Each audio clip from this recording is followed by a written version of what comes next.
نواز شریف کو کہیں گے، کبھی جماعت اسلامی کو، کبھی کسی اور جے یو آئی کو، کبھی اے این پی کو، کبھی ایم کیو ایم کو، کبھی سنی تحریک کو، جس کو چاہیں کہہ دے تم قوم پرستوں کو اسٹیبلشمنٹ کو۔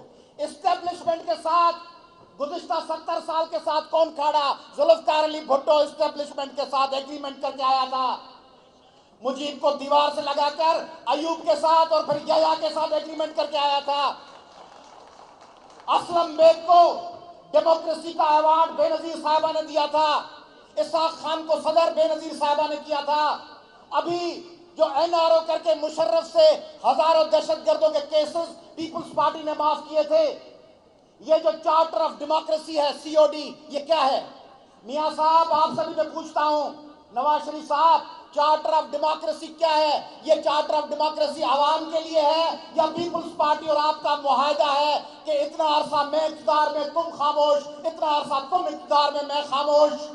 یہ چارٹر آف ڈیموکریسی عوام کے لیے نہیں ہے۔